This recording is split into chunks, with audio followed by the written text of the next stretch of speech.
Olá pessoal, estou de volta para mais um vídeo do canal Em Busca do Eu, uma jornada interior. E nesse vídeo eu vou falar sobre o que herdamos como humanidade, né? Vou falar sobre as imagens primordiais, a herança psíquica que herdamos ao encarnar várias vezes na forma humana. Então, para isso eu vou usar as duas obras, os dois livros do autor Carl Jung, que são os seguintes livros: Os Arquétipos e o Inconsciente Coletivo e Os Fundamentos da Psicologia Analítica. Bom, aqui eu vou trazer um pouco dos conceitos do Jung, mas eu vou colocar algumas reflexões e algumas percepções minhas a respeito do conteúdo desses dois livros. Bom, de forma direta, o Jung fala da estrutura anatômica do corpo humano, né? Como todo ser humano, nós possuímos órgãos que permite que o corpo funcione, são uma estrutura básica que todo ser humano, independente da raça, nacionalidade ou da temporalidade, possui essa estrutura básica como funcionamento, ou seja, todo ser humano possui coração, pâncreas, pulmão, ou possui dois olhos, uma boca, um nariz, duas orelhas, fora os casos de exceções que a gente sabe. Mas aqui, de forma geral, há uma estrutura básica de funcionamento do corpo humano. Da mesma forma, existe uma estrutura básica da psique humana, ou seja, segundo Jung, existe uma estrutura pré-formada da psique humana da qual herdamos como humanidade. Da mesma forma como herdamos uma estrutura física, com um corpo que possui vários órgãos para que haja um funcionamento, da mesma forma a psique também tem uma estrutura que ela é herdada. Como analogia, eu trouxe essa figura aqui, que é até de uma plataforma semi-submersível, para explicar aqui como é que se dá a estrutura psíquica. Bom, o cérebro, segundo Jung, ele já nasce com uma estrutura pré-formada. Uma estrutura base da mente humana, que é resultado de milhões de anos de história da espécie, ela é representada pela camada mais profunda, que é o inconsciente coletivo. Então, se olharmos de baixo para cima, a primeira camada que serve como exatamente essa estrutura base é o inconsciente coletivo. Mas antes de adentrarmos nele, vamos verificar os outros. O consciente, partindo de cima, que é a parte visível, seria os conteúdos diferenciados da mente humana. O inconsciente pessoal, ele é constituído aqui de essencialmente de conteúdos que já foram conscientes e, no entanto, desapareceram da consciência por terem sido esquecidos ou reprimidos. É aqui no inconsciente pessoal que estão, por assim dizer, as nossas memórias da infância, da adolescência, da parte da vida adulta, né? E, e segundo Jung, ele fala que aqui estão os conteúdos que constituem a intimidade pessoal da vida anímica do ser humano e consiste em sua maior parte de complexos com grandes cargas emocionais, ou seja, os traumas vividos na infância, tudo aquilo que idealizamos quando crianças, tudo se encontra nessa esfera, ou vamos dizer assim, nessa parte da psique. E grandes conflitos que vivemos, que foram empurrados para o inconsciente, eles estão aqui, guardados. Bom, e o inconsciente coletivo, que é justamente a base compartilhada, é o órgão da estrutura base que funciona em toda a psique humana, assim como os órgãos do corpo humano. Aqui se encontra conteúdos que nunca estiveram na consciência e, portanto, não foram adquiridos individualmente, mas devem sua existência apenas à hereditariedade. Aqui é no sentido de hereditariedade adquirida como raça humana, ou seja, desde os primórdios dos tempos. Então, isso explicaria o que Jung falou sobre o fato da criança, quando ela nasce, em que pese ela não ser consciente ainda, ela não é uma tábula rasa, no sentido de não conter nada lá dentro do cérebro dela. Na verdade, ela já possui essa estrutura base, que é o inconsciente coletivo. E é justamente essa base que a criança vive nos primeiros anos de vida, ou seja, do primeiro, né, da recém-nascido, e do primeiro ao quarto, quinto ano. Ele vive praticamente essa parte da psique. Bom, e é essa estrutura base, que é o inconsciente coletivo, onde indica a existência de determinadas formas na psique que estão presentes em todo tempo e em todo lugar. Essas formas, elas são representadas por imagens primordiais, tipos arcaicos, isto é, imagens universais que existiram desde os tempos mais remotos. Ou seja, é aqui no inconsciente coletivo que se encontram as imagens primordiais que são chamadas de arquétipos. O arquétipo, ele é sempre uma imagem que pertence à humanidade inteira e não somente ao indivíduo. Então, há tantos arquétipos quanto situações típicas na vida, segundo Jung. Aqui eu coloquei apenas alguns arquétipos e assim, os principais, entre aspas, que eu considero seria o arquétipo da mãe e do pai. Bom, é como se o arquétipo ele fosse um órgão anímico presente em cada ser humano, na psique de cada ser humano. E os arquétipos, como formas, eles possuem uma forma determinada, só que o conteúdo do arquétipo ele só vai ser determinado, ou seja, não existe conteúdo ainda, é apenas a forma existente ali, latente. O conteúdo ele só vai existir, ser determinado, ser específico, ou seja, quando houver a constelação daquele arquétipo. E a constelação aqui significa a vivência, a experiência humana com aquele arquétipo.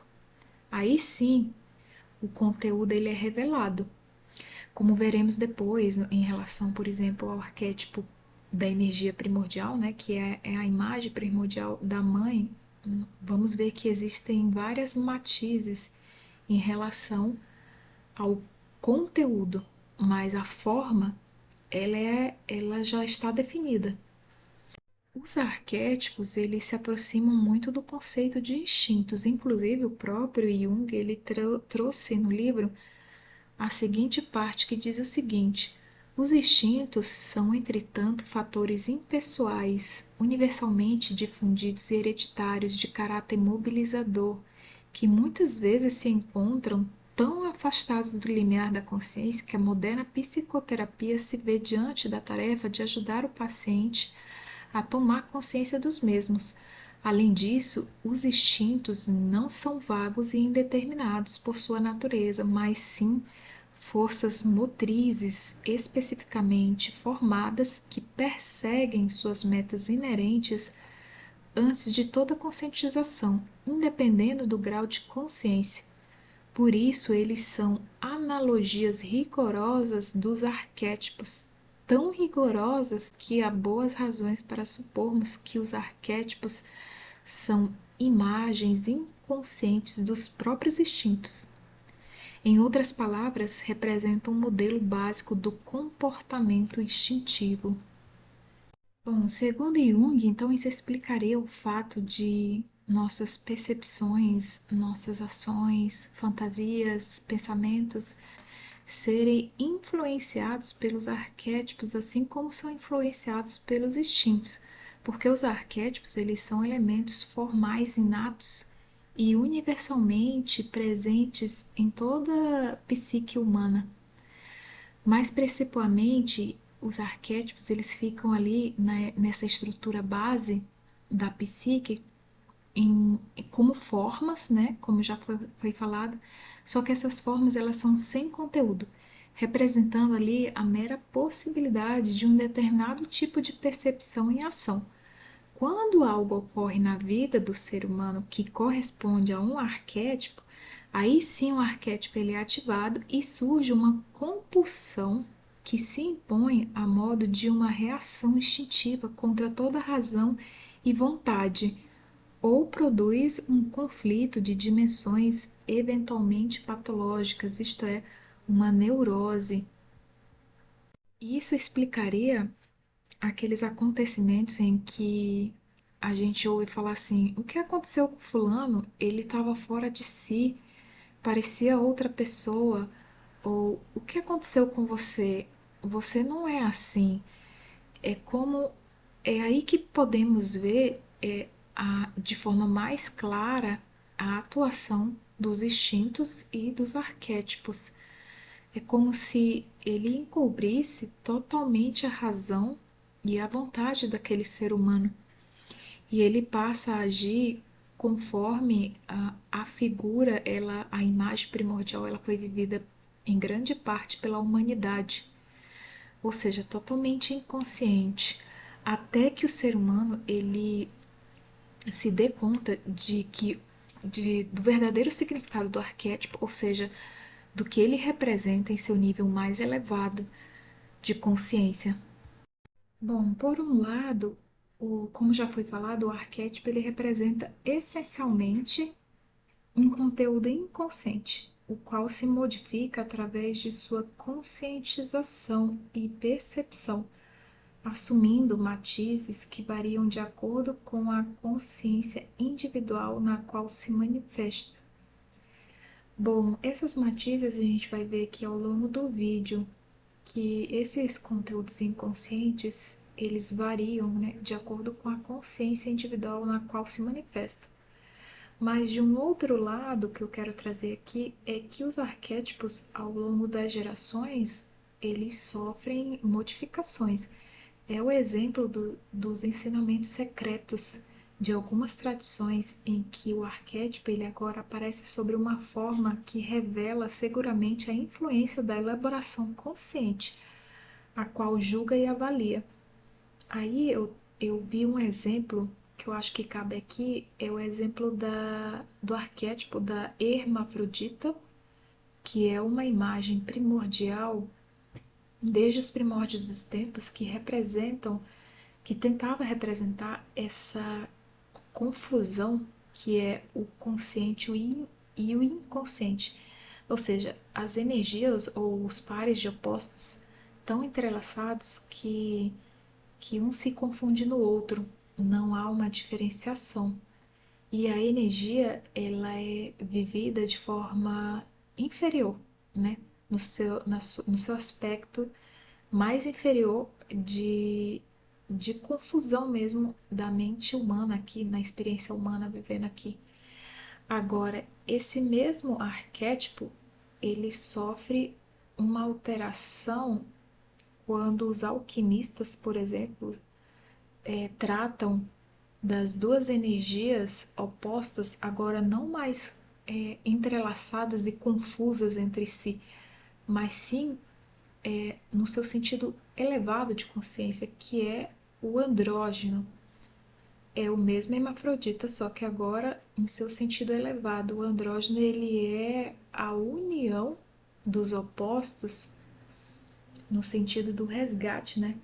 Ou seja, da energia primordial que é o ser humano, que outrora fora perdida na queda, conforme a Helena Blavatsky fala, né, da queda do espírito na matéria, ou como a Cabala Então, aqui é só para a gente ter uma noção que os arquétipos eles podem sofrer essas variações.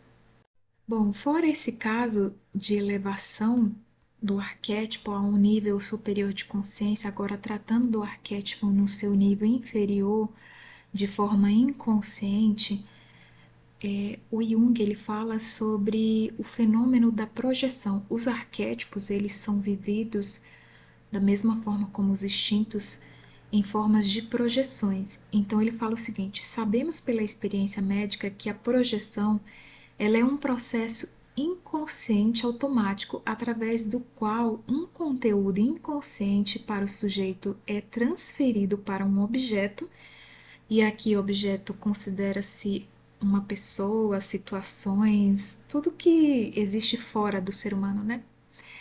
Então, esse conteúdo inconsciente para o sujeito ele é transferido para um objeto, fazendo com que este conteúdo pareça pertencer ao objeto. A projeção ela cessa no momento em que se torna consciente, isto é, ao ser constatado que o conteúdo pertence ao sujeito. Então, a questão é o seguinte: as imagens parentais são as mais frequentemente projetadas, ou seja, nas imagens parentais existe grande carga emocional associada, as quais precisam ser conscientizadas. Aqui, as imagens parentais trata-se das imagens dos nossos pais, principalmente. E aí a conclusão é o seguinte: que as energias primordiais, no caso Yin e Yang, que são as energias que constituem o universo e constituem o ser humano, aqui quem estuda Cabala poderia usar Rockman e Binah, que já é a diferenciação das energias primordiais, elas são projetadas na idealização dos nossos pais ou em outro par amoroso humano. E aqui eu acredito o seguinte também, que a mesma energia que outrora fora perdida com a queda dos seres humanos, ou seja, do espírito na matéria, que é o andrógeno, aquilo que buscamos reconstituir, ou seja, resgatar, é a mesma coisa. Nós projetamos na idealização dos nossos pais o nosso próprio andrógeno, ou seja, a nossa própria composição, vamos dizer assim, esquecida ou caída, né, na matéria. Ou projetamos também nos relacionamentos. É claro que tudo isso é de forma bastante inconsciente. Então, eu trouxe aqui os dois principais arquétipos que eu acho mais importantes, que é o arquétipo da mãe, que representa a energia yin feminina, criadora do universo, e o arquétipo do pai, que é a energia também criadora do universo, e também essas duas energias são, em última análise, as energias do andrógeno outrora perdidos, né? Então, eu trouxe aqui um exemplo de uma luz branca, que seria o ser em sua essência, né? O raio branco perpassando pelo prisma e gerando várias matizes, ou seja, essas matizes seria, vamos dizer assim, a própria energia inicial, primordial, sendo vivida nos seus aspectos inferiores. Então eu trouxe aqui o exemplo da energia do princípio Yin, que é o arquétipo da mãe, cujo o arquétipo da ânima, ele aqui é representado como uma matiz da energia primordial, que é o arquétipo, figura primordial da mãe. Então, no vídeo sobre as duas esferas anímicas, eu falei um pouquinho sobre o arquétipo da ânima, né? Que é uma parte feminina cetônica da alma, ou seja, é a parte da alma relativa à terra, ou seja, a ânima ela é a parte obscura da alma. Bom, e a conclusão que tiramos disso é o seguinte: se as projeções elas são inconscientes, então concluímos que os nossos pais são as figuras mais inconscientes que o ser humano possui. Isso porque, segundo Jung, ele, ele fala que a imagem parental ela não se forma no período da pré-puberdade ou em algum outro estágio de consciência mais ou menos desenvolvido. Mas, na verdade, a imagem parental ela se desenvolve exatamente, ela se apresenta, né, a ponto de começar o seu desenvolvimento nos estados iniciais de consciência, ou seja, entre o primeiro e quarto ano de vida. Ou seja, é no primeiro e quarto ano de vida que a mente ela está mergulhada naquela estrutura básica da psique, que é o inconsciente coletivo. Ou seja, que não há uma consciência ainda formada. A consciência ainda ela não apresenta uma continuidade real, mas sim um caráter de descontinuidade insular. E é interessante porque, ao meu ponto de vista, é exatamente na primeira infância que nós, vamos dizer assim, desenvolvemos ou adquirimos conteúdos para o nosso inconsciente pessoal, que tem a ver com traumas, complexos maternos, por causa dessa idealização dessa energia, né? Dessas energias primordiais em seres meramente mortais, humanos, como os nossos pais. Então, até coloquei aqui que só se tem um funcionamento nessa fase do primeiro ano ao quarto ano, só se tem em funcionamento a parte da estrutura básica herdada pela humanidade, que é o inconsciente coletivo. Então, por isso que há uma projeção bem mais forte nessa fase da infância. Bom, isso explicaria o fato também do Jung falar que o consciente ele nasce do inconsciente. Isso porque a gente conseguiu ver na figura a estrutura psíquica, ela se forma primeiro com essa estrutura base que é o inconsciente coletivo. E o inconsciente coletivo, ele está relacionado com o aspecto instintivo, arquetípico. Vamos dizer assim, é o lado da alma humana voltada para os sentimentos, para o estado emocional, muitas vezes para o estado emocional também. Então, assim, esse é o primeiro contato que um ser encarnado ele tem contato na experiência humana. Daí começa a formação da consciência retirada desse inconsciente coletivo, ou seja, por isso que as imagens no livro do Bardo Todol, Tibetano dos Mortos, a alma, a parte da alma cetônica relativa à terra, ela fica presa a essas imagens, porque quando o ser humano ou o ser em si ele encarna novamente, ele tem uma repetição dessa mesma estrutura psíquica sendo formada, ou seja, ele chega aqui, se depara com a mesma explicação e vivências humanas em que ele projeta a própria energia originária do andrógeno, do universo em si, em figuras paternas.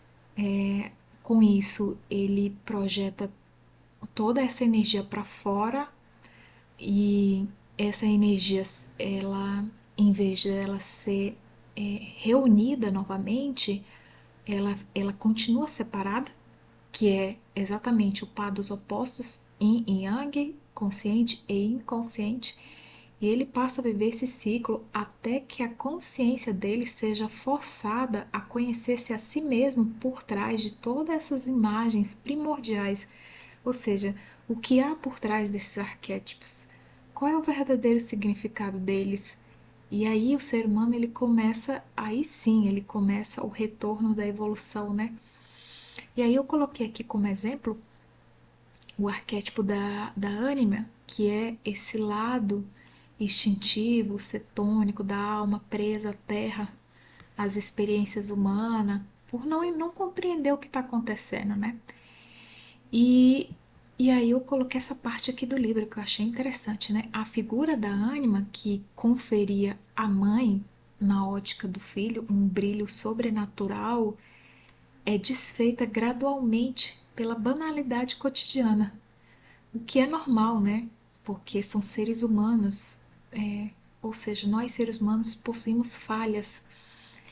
E aí, voltando agora para o inconsciente, sem que com isso perca sua atenção originária e instintividade. Ou seja, aquilo que foi criado inicialmente foi jogado para o inconsciente pessoal, que é a camada que vem depois do inconsciente coletivo. E aí continua, vamos dizer assim, a roda do Sansara. A partir desse momento, essa, essa tensão originária e instintividade, ela está pronta a irromper e projetar-se na primeira oportunidade, quando uma figura feminina o impressionar rompendo a cotidianidade. Ou seja, o homem, que é a figura masculina, né? É o ser encarnado com o gênero masculino. Ele ele vai viver novamente essa experiência dele projetar a própria energia yin feminina e, e ele a projeta no seu aspecto inferior, que é a ânima, porque a ânima está ligado à alma cetônica, né? E ele projeta isso em vez dele compreender que essa energia é dele, ou seja, que essa energia da ânima, ela está ligada muito à questão da sensibilidade, dos sentimentos, da emocionalidade, ou seja, do inconsciente. Bom, eu coloquei aqui também que, em outras palavras, houve a perda de conexão com esse estágio prévio arquetípico e instintivo da consciência, que é essa estrutura base pré-formada da consciência.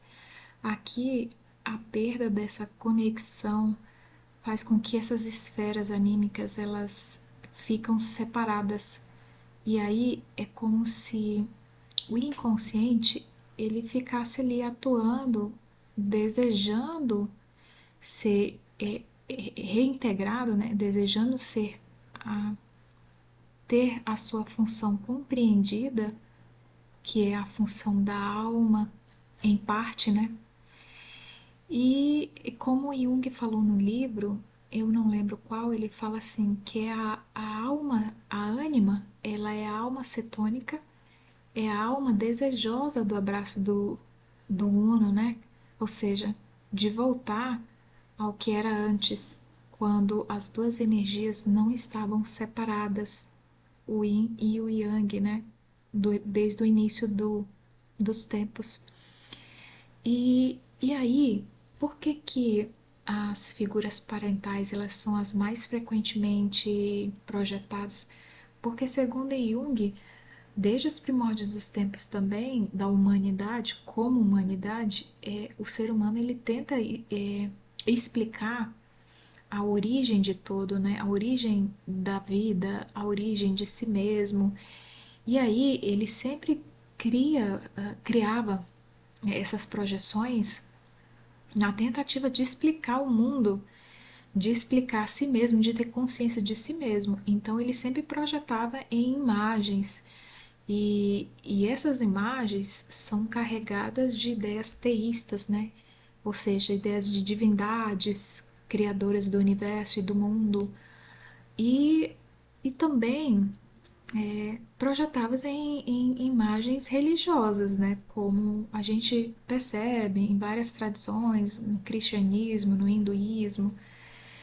E aí, como houve a questão da, da separatividade entre essas duas esferas se tornar cada vez mais, vamos dizer assim, perigosa, entre aspas, né? Porque o consciente ele está cada vez mais sendo supervalorizado e o inconsciente ele é tido pela por algumas pessoas como algo irrelevante, essa esfera inconsciente.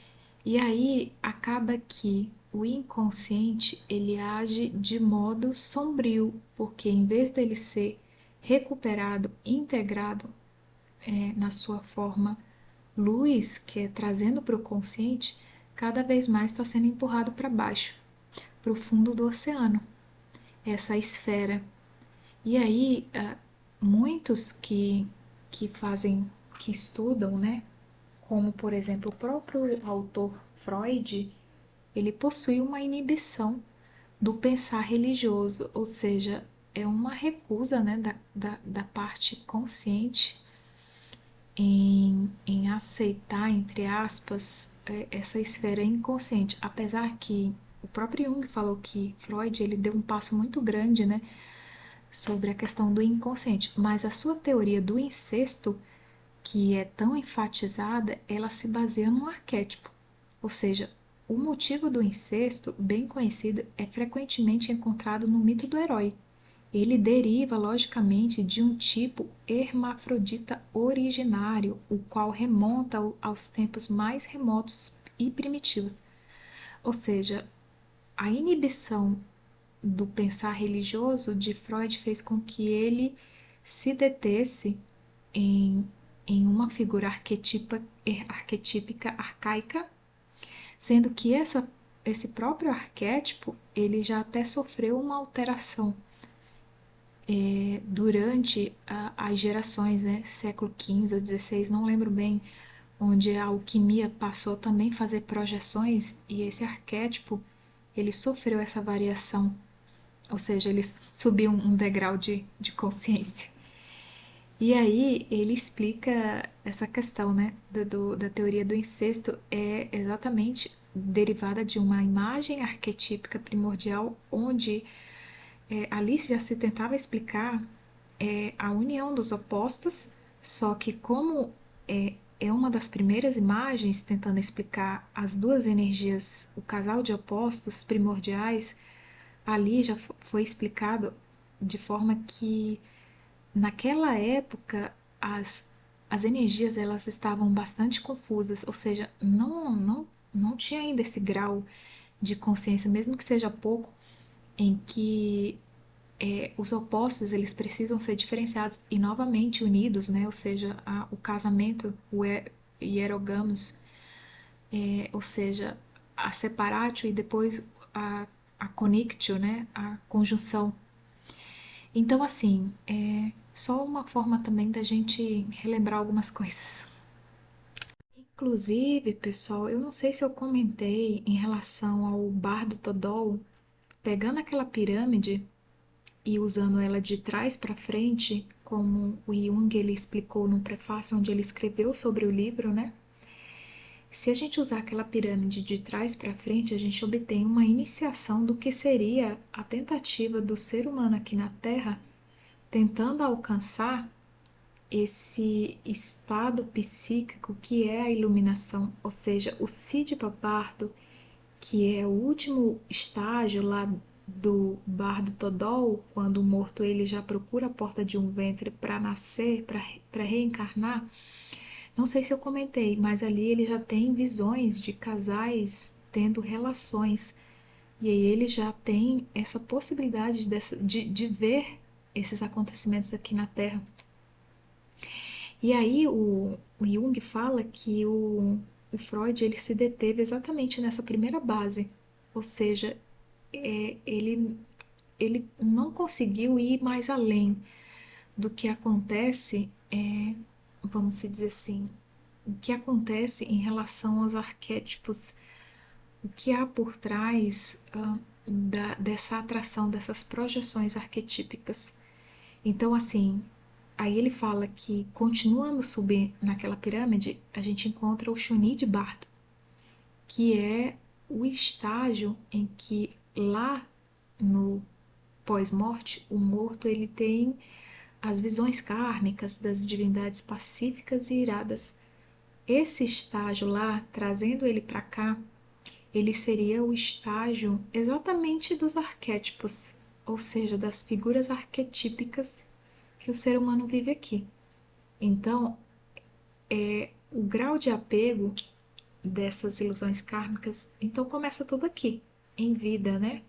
O ser humano ele se apega às figuras arquetípicas, que são figuras, imagens instintivas, que ele, através dessas imagens, projeções dos próprios instintos, da própria energia yin e yang, mal compreendida, ele se emaranha cada vez mais nesses estados psíquicos com essas imagens arquetípicas aqui na Terra, ou seja, com as projeções.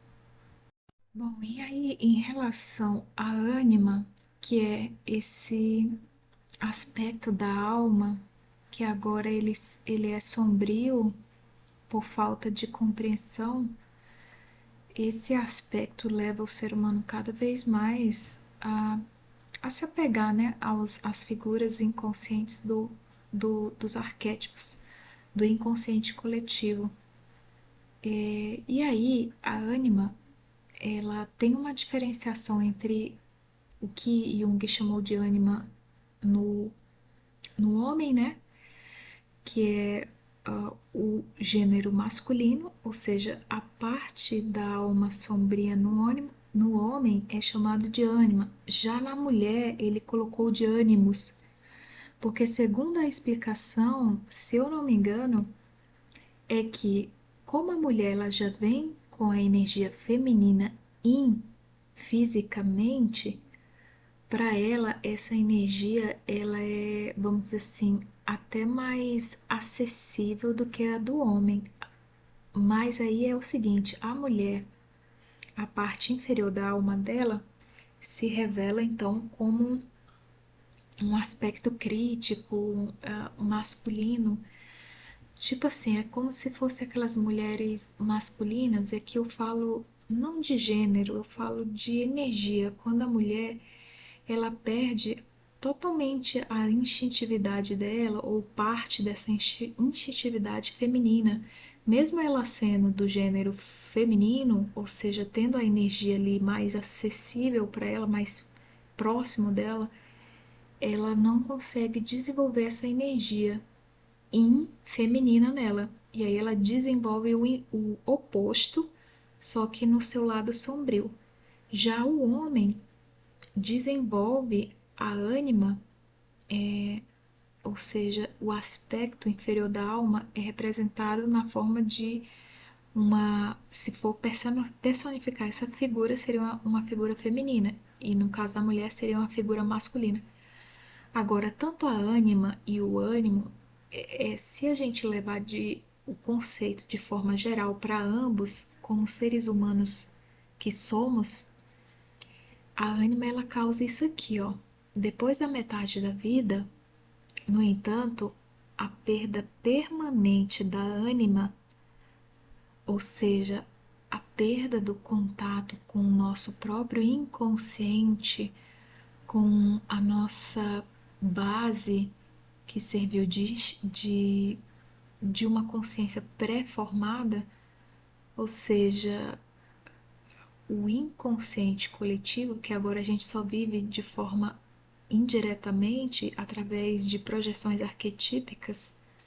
Então, essa perda permanente da ânima significa uma diminuição progressiva de vitalidade, flexibilidade e humanidade.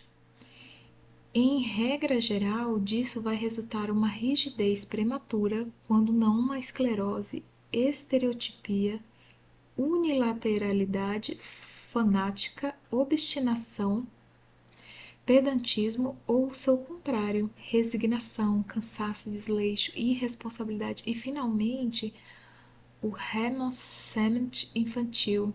Raymond infantil, acho que é uma palavra francesa, não sei se é assim que se pronuncia, com tendência ao alcoolismo.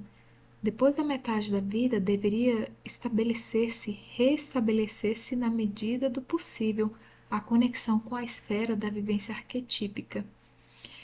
Ou seja, tanto no homem como na mulher, a ânima ela suga a energia vital da pessoa, porque querendo ou não, não há uma compreensão correta, né, E a gente está em processo de evolução, a gente está descobrindo isso agora em relação a recuperar essa parte perdida, né?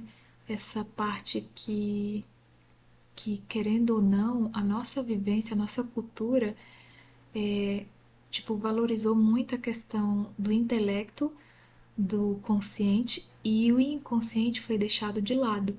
Só que o inconsciente, ele possui grande força motriz.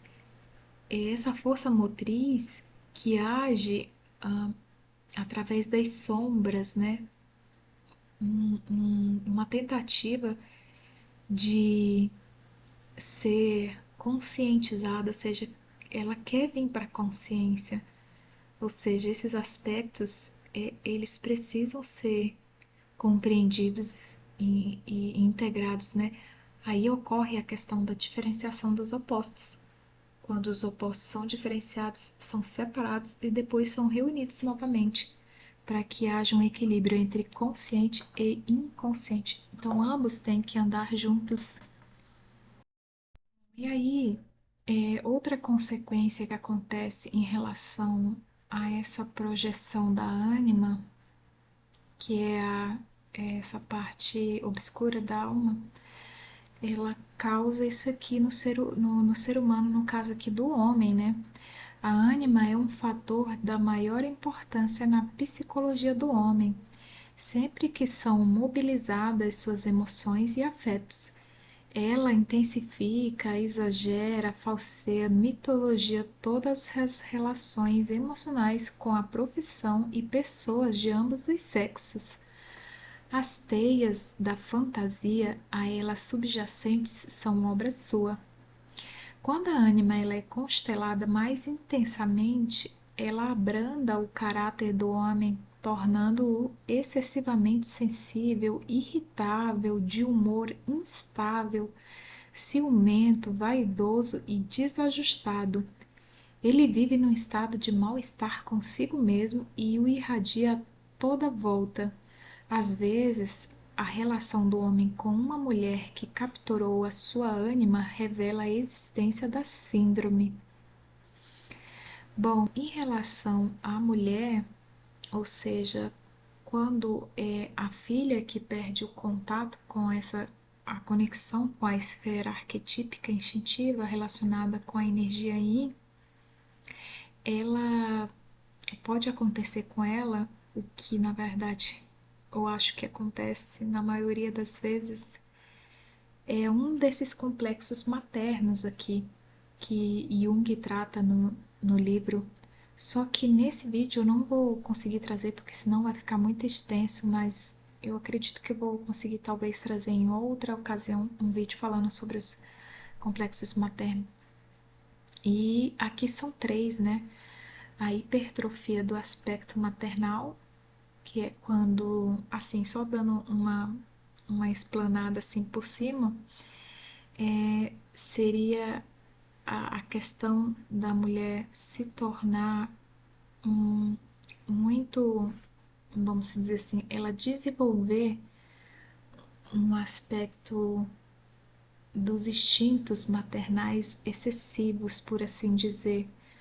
Ou seja, ela vive ao extremo os aspectos instintivos maternais a ponto de que o aspecto da energia relacionada à sua própria personalidade ela não consegue desenvolver.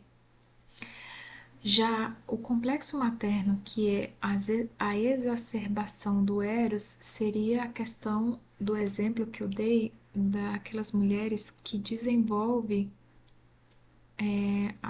os instintos femininos ao contrário, seria então desenvolve o oposto, que é a energia masculina, são aquelas mulheres, como eu disse, né, de energia masculinas, que geralmente ocupam cargos elevados de empresas, e como exemplo, né, que o Jung dá. E elas têm como que os seus instintos maternos, vamos dizer assim, extintos, ou seja, elas não têm, às vezes, até consciência da própria feminilidade delas. E o terceiro complexo materno seria a identificação com a mãe. Aqui há acho que é o estado do, em que a mulher ela sente uma defesa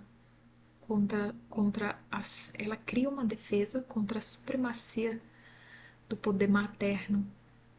E aí aqui ela cria um complexo em que ela leva para a fase adulta, todos os aqui são fase adultas, né, que eu falo, mas leva para a fase adulta uma questão em que ela inconscientemente ela é como se ela ainda estivesse debatendo com a mãe, ou seja, assim, tentando lutar por não querer ser igual à mãe, mas que inconscientemente ela é, enfim, é um caso bem interessante. Mas eu não vou mais falar muito sobre esses três, porque provavelmente vou trazer um vídeo falando mais detalhado, mas só para a gente ter uma noção aqui. Bom, e aí, só trazendo aqui uma breve explicação sobre a energia Yin, né? A energia Yin em seu nível superior, como nós já estamos estudando já há um bom tempo, ela representa o oposto complementar da energia primordial. Na Cabala, a gente consegue ver ela bem definida, né? Na forma de Binah, que ela é o oposto complementar de Rockman, ou seja, a energia primordial que deu a origem ao universo e tudo que há, e também o próprio ser humano, a própria energia do desse andrógeno, é esse aspecto superior da energia Yin. Só que assim como na Cabala é fácil da gente ver que a energia, conforme ela vai descendo nos planos da existência, ela vai adquirindo nuances, ela vai adquirindo as matizes que são a energia, é a própria energia, só que vivida de forma em planos inferiores. E aí a gente tem as variações dela, que é justamente essas variações da experiência humana aqui na Terra. Ou seja, no sentido mais alto da energia Yin, seria a própria alma no seu sentido mais elevado. Por isso que a ânima, ela não, a energia Yin, no sentido da ânima, que é a alma cetônica, ela não pode ser só definida aí. Ela, na verdade, ela é muito mais do que isso, ou seja, ela tem o seu aspecto superior. E, e aí, por último, eu trouxe aqui, acho que uma parte do livro em que o Jung ele fala sobre a questão do arquétipo dele não ser, ele não pode ser reduzido a uma simples fórmula. Trata-se de um recipiente que nunca podemos esvaziar e nem encher. Ele existe em si apenas potencialmente, e quando toma forma em alguma matéria, já não é mais o que era antes. Persiste através dos milênios e sempre exige novas interpretações. Os arquétipos são os elementos inabaláveis do inconsciente, mas mudam constantemente de forma. Ou seja, os arquétipos, a gente nunca pode dizer que o arquétipo é só aquilo.